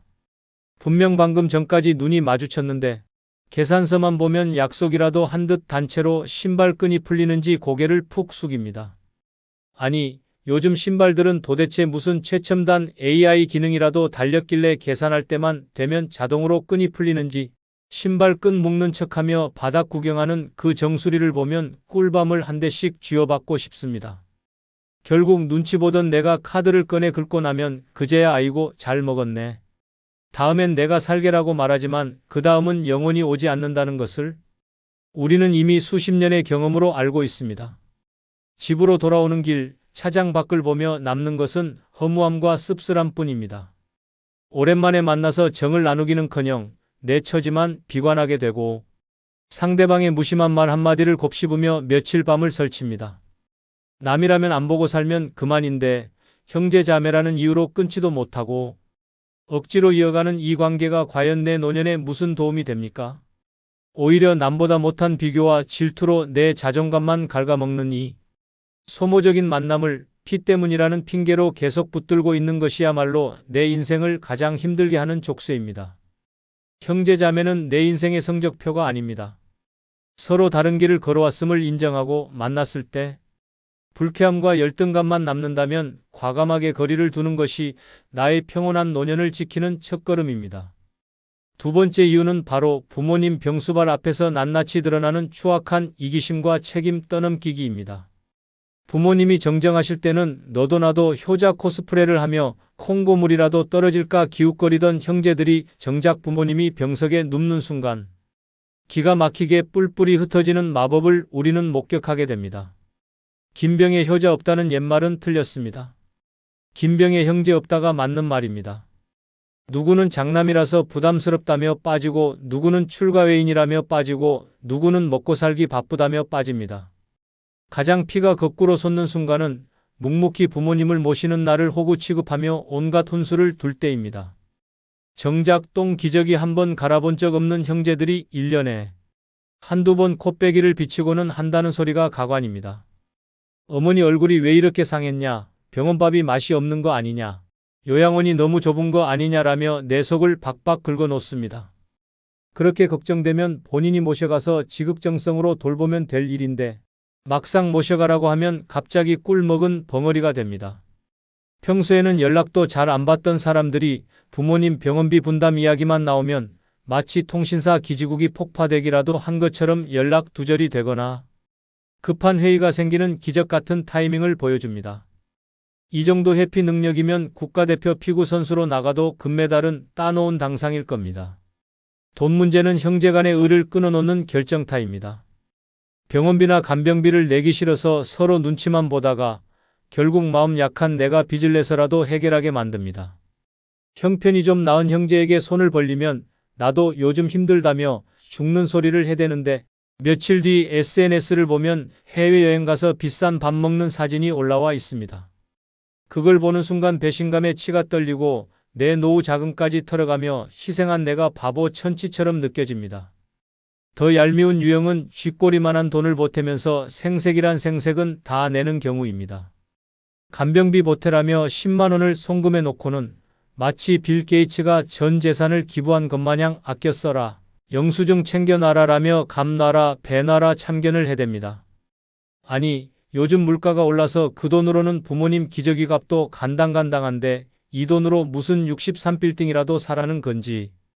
그 알뜰살뜰한 경제관념에 기립박수라도 쳐주고 싶은 심정입니다. 결국 부모님 장례식장에서 남는 것은 형제간의 깊은 골과 상처뿐입니다. 고생은 고생대로 하고 형제들에게 좋은 소리 한 번 못 듣고 오히려 내가 모셨으니 유산은 똑같이 나누자며 덤벼드는 꼴을 보면 억장이 무너집니다. 늙어서 형제 자매가 쓸모없는 이유는 그들이 내 짐을 덜어주기는커녕 가장 힘들 때 내 등에 더 무거운 돌덩이를 얹기 때문입니다. 부모님을 모시는 것은 나의 도리이지만 그것을 빌미로 형제들에게 이용당하고 희생하는 것은 어리석은 짓입니다. 이제라도 늦지 않았습니다. 무책임한 형제들에게 기대거나 섭섭해하지 말고 나의 희생을 당연시하는 그들과 단호하게 선을 긋는 것이 내 남은 인생을 지키는 길입니다. 세 번째 이유는 바로 부모님이 남기신 숟가락 하나라도 더 차지하겠다고 핏대를 세우며 벌어지는 짐승만도 못한 유산 전쟁입니다. 많은 분들이 유산 상속 분쟁이라고 하면 드라마에 나오는 재벌가나 수백억 자산가들에게나 일어나는 일이라고 착각하십니다. 하지만 현실은 전혀 그렇지 않습니다. 오히려 나누어 가질 것이 별로 없는 집안일수록 그 싸움은 더욱 치졸하고 바닥을 쳐서 결국 콩가루 집안이 되는 꼴을 우리는 수없이 봐왔습니다. 평소에는 돈이 무슨 소용이냐, 형제 우애가 최고다라며 점잖은 척하던 형제들이 부모님이 돌아가시자마자 계산기를 두들기는 속도는 가히 빛의 속도와 맞먹습니다. 아직 부모님의 묘소에 흙도 마르지 않았는데 형제라는 사람들이 모여서 한다는 짓거리가 고작 누가 더 많이 가져가냐를 따지는 꼴을 보고 있으면 인간에 대한 회의감마저 듭니다. 특히 장례식을 치르면서 보여주는 이중적인 모습은 소름이 끼칠 정도입니다. 빈소에서는 세상 떠나가라 아이고 아이고 곡을 하며 울던 사람들이 발인 끝나고 유산 정리 이야기가 나오자마자 언제 울었냐는 듯 눈빛이 형형하게 변합니다. 마치 눈물샘에 수도꼭지라도 달렸는지 수도꼭지를 잠그자마자 슬픔은 온데간데 없고 탐욕만 뚝뚝 떨어지는 그 기가 막힌 감정 전환 속도를 보면 헐리우드 배우들도 울고 갈 연기력이라 아카데미 나무주연상은 떼어놓은 당상일 겁니다. 이때부터 각자 자신이 부모님께 얼마나 더 효도했는지를 증명하는 효도 배틀이 시작되는데 그 내용은 유치하기 짝이 없습니다. 장남은 제사를 모시니 더 가져가야 한다고 우기고 딸들은 그동안 병수발을 들었으니 보상받아야 한다고 소리칩니다. 심지어는 20년 전에 아버지 양복 한 벌 해드린 것까지 영수증처럼 들이밀며 지분을 주장하는데 듣다 보면 내가 낳은 자식들이 맞나 싶어 무덤 속에 계신 부모님이 벌떡 일어날 지경입니다. 더 기막힌 것은 돈이 될 만한 부동산이나 예금뿐만 아니라 돈도 안 되는 세간살이를 두고도 멱살잡이를 한다는 사실입니다.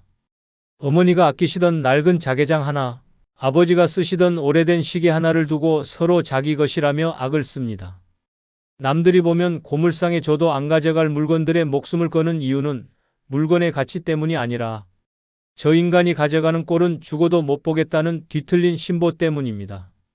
환갑이 다 된 노인네들이 칠이 다 벗겨진 밥상 하나를 두고 서로 뺏겠다고 옥신각신하는 모습을 보고 있자니 이게 경로당인지 유치원 햇님반인지 헷갈릴 지경입니다. 차라리 유치원생들은 싸우다가도 사탕 하나 주면 화해라도 하지. 이주름 자글자글한 어른아이들의 싸움은 호러 영화보다 더 끔찍하고 징글맞습니다. 결국 이 진흙탕 싸움의 끝은 법정 소송입니다. 피를 나눈 형제를 고소하고 변호사를 사서 서로의 치부를 세상 천지에 까발립니다. 형이 예전에 도박에서 돈 날리지 않았냐, 동생이 부모님 몰래 땅 문서를 훔쳐가지 않았냐 하며 없는 말 있는 말 다 지어내어 공격합니다. 그렇게 몇 년을 지지고 볶고 싸워서 남는 것이 무엇입니까? 변호사 배만 불려주고 형제 사이는 영원히 돌이킬 수 없는 남보다 못한 원수가 되어버립니다. 유산은 부모님이 남겨주신 마지막 선물인데 그것이 형제들의 의를 끊는 저주가 되어버리는 이 비극이 우리 주변에서 너무나 흔하게 일어납니다. 늙어서 형제 자매가 쓸모없는 이유는 그들이 내 인생의 마지막 안식처가 되어주기는커녕 욕심 앞에서는 언제든지 나를 물어뜯을 수 있는 하이에나로 돌변하기 때문입니다. 우리 형제는 안 그럴 거야 라는 안일한 믿음은 버리십시오. 돈 앞에서는 부모 자식도 없는데 하물며 형제 자매가 대수겠습니까? 차라리 유산에 대한 기대를 깨끗이 비우고 10원 한 푼 안 받더라도 저 지긋지긋한 싸움판에 끼지 않는 것이 내 남은 인생의 존엄을 지키는 길입니다. 피보다 진한 것은 돈이라는 이 씁쓸한 진실을 뼈저리게 깨닫기 전에 형제라는 껍데기에 대한 미련을 버려야 내 마음의 평화를 얻을 수 있습니다.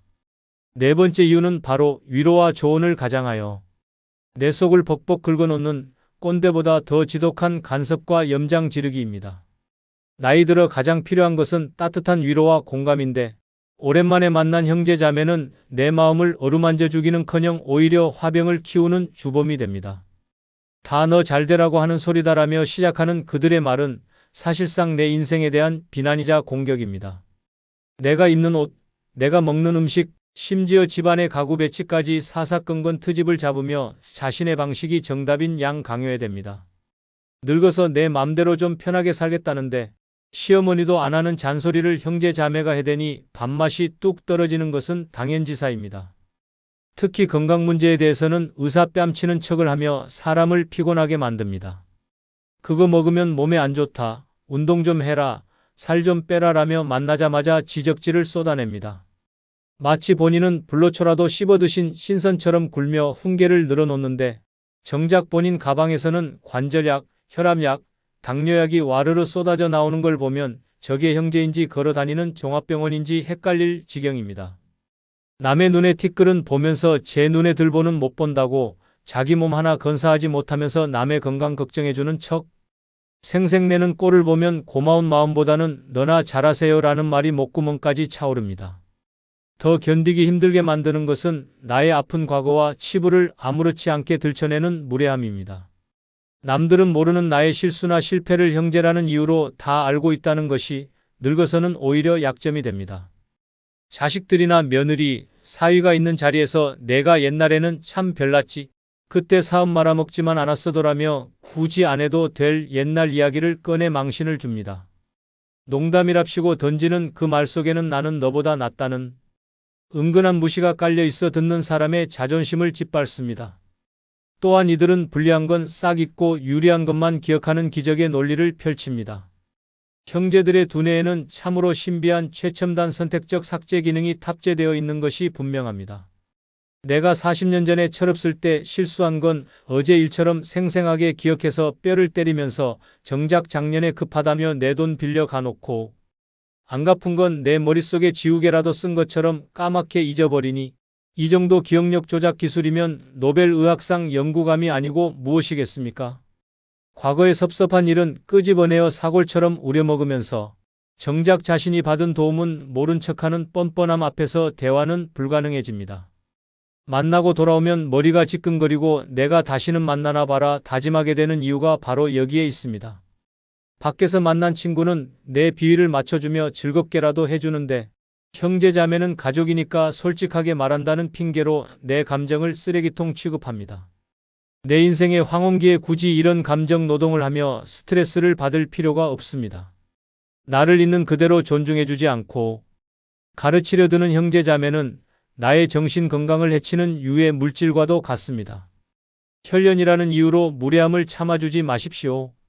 싫은 소리에는 귀를 닫고 나를 존중하지 않는 형제와는 과감하게 만남을 줄이는 것이 내 남은 인생을 우아하고 평온하게 지키는 현명한 처세술입니다.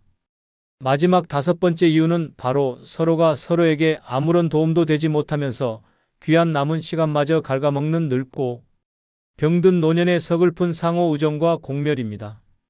흔히들 그래도 마지막까지 남는 건 핏줄밖에 없다라며 막연한 환상을 품습니다. 하지만 냉정하게 현실을 직시해 보십시오. 나도 늙어서 내 몸 하나 건사하기 버거워 죽겠는데 똑같이 늙고 병든 형제 자매가 과연 나에게 무슨 의지가 되겠습니까? 7순, 8순이 넘어서 만나면 서로 아픈 곳, 자랑하기 바쁘고 약봉지 꺼내놓고 누구 약이 더 많은지 도토리키 제기하는 것이 우리의 현주소입니다. 서로 위로가 되기는커녕 아이고 너도 갈 때 다 됐구나 하는 확인 사살만 하고 돌아오는 꼴이니 이보다 더 허무한 만남이 세상에 또 어디 있겠습니까? 많은 분들이 형제 자매에게 정서적인 의지를 하려고 하지만 늙은 형제는 세상에서 가장 말이 안 통하는 벽창호와도 같습니다. 수십 년간 굳어진 고집과 아집은 콘크리트보다 더 단단해서 무슨 말을 해도 튕겨나갑니다. 대화를 하려고 앉았는데 서로 자기 말만 떠들어대고 남의 말은 귓등으로도 안 듣습니다. 마치 고장난 라디오 2대를 동시에 틀어놓은 것처럼 시끄럽기만 하고 주파수는 전혀 맞지 않는 대환장 파티를 벌이다 보면 내가 이러려고 비싼 밥 먹고 여기까지 왔나 하는 자괴감만 듭니다. 차라리 집에서 키우는 강아지에게 신세한탄을 하는 게 낫지 벽 보고 이야기하는 것보다 더 답답한 형제들과 대화하다가는 멀쩡하던 속도 꽉 막혀 소화제 한 통을 다 털어 넣어도 모자랄 판입니다. 더욱 심각한 문제는 형제 자매라는 관계가 나의 독립적인 노후를 방해하는 가장 큰 걸림돌이 된다는 사실입니다. 친구나 지인은 안 맞으면 안 보면 그만이지만 형제는 가족이라는 족쇄 때문에 끊어내지도 못하고 질질 끌려다닙니다. 형제가 사업에 실패했다거나 조카가 사고를 쳤다거나 하는 소식이 들려오면 내 코가 석자인데도 모른 척할 수가 없어 전전긍긍합니다. 늙어서는 내 마음 편한 게 장땡인데 형제들의 불행이 내 불행으로 전염되어 평온한 일상을 송두리째 흔들어 놓습니다. 같이 물에 빠진 사람끼리는 서로를 구해줄 수 없습니다. 오히려 살겠다고 서로를 붙잡다가 둘 다 깊은 물속으로 가라앉고 말 뿐입니다. 또한 우리는 형제 자매와 함께 있으면 자꾸만 과거로 회귀하게 됩니다. 앞으로 남은 날들을 어떻게 행복하게 보낼지 이야기하기에도 시간이 모자란 판국에 만나기만 하면 옛날에 내가 그랬니 저랬니 하며 캐캐 묵은 과거 타령만 늘어놓습니다. 30년 전, 40년 전의 섭섭함을 아직도 마음에 담아두고 꺼내어 상대를 공격하고 잊을만 하면 들추어내어 상처를 줍니다. 미래를 향해 나아가야 할 노년에 형제 자매는 나를 자꾸만 어둡고 습한 과거의 기억 속으로 끌고 들어가는 귀신과도 같습니다. 동네 경로당 김씨, 이씨와는 벚꽃 구경 이야기도 하고 맛집 이야기도 하며 하호 웃는데 형제들만 만나면 타임머신을 타고 조선시대로 돌아간 것마냥 제사상의 배를 놔라 감을 놔라 싸우고 앉았으니 이쯤 되면 형제자매 모임은 정신 건강을 해치는 유해업소로 지정해서 출입을 금지해야 마땅하지 않겠습니까? 결국 인생은 혼자 왔다가 혼자 가는 길입니다. 이 명백한 진리를 거스르고 형제자매에게 기대려 하는 순간 노년의 고독은 더욱 뼈저리게 다가옵니다. 형제자매는 나의 노후를 책임져줄 구원자가 아닙니다. 그저 각자의 짐을 지고 힘겹게 걸어가는 또 다른 노인일 뿐입니다. 이제는 인정해야 합니다. 핏줄이라는 미명 아래 서로를 옭아매는 끈을 놓아버리고 서로에게 기대를 거두는 것이야말로 진정한 평화를 얻는 유일한 길입니다. 남은 인생 형제 눈치 보느라 감정 낭비하지 마십시오. 오직 나 자신에게 집중하고 나 스스로를 돌보는 데 온 힘을 쏟으십시오. 그것이 늙어서 형제 자매가 쓸모없다는 사실을 깨달은 우리가 취해야 할 가장 지혜롭고 현명한 삶의 태도입니다. 결국 피는 물보다 진하다는 말, 어쩌면 그것은 우리가 서로를 옭아매기 위해 만들어낸 가장 잔인한 최면일지도 모릅니다. 평생을 가족이라는 이름 아래 희생하고 인내해왔지만 지금 손에 쥔 것이 상처뿐인 빈 껍데기라면 과감하게 그 짐을 내려놓으십시오. 썩은 동아줄을 형제라고 믿고 붙잡고 있느라 정작 내 손이 썩어 들어가는 줄도 모르는 미련한 짓은 이제 그만둬야 할 때입니다. 형제 자매가 곁에 없어서 고독한 것이 아닙니다. 나를 진정으로 이해해주지 않는 사람들에게 둘러싸여 군중 속의 고독을 느끼는 것이야말로 지옥입니다. 남은 시간은 오로지 나 자신을 위해 맛있는 음식 한 번 더 먹고 좋은 풍경 한 번 더 보는데 아낌없이 쓰십시오. 그것이야말로 남는 장사입니다. 부질없는 핏줄에 대한 기대를 깨끗이 비워내고 비로소 찾아온 홀가분한 자유를 만끽하며 진짜 내 인생의 주인이 되시길 바랍니다.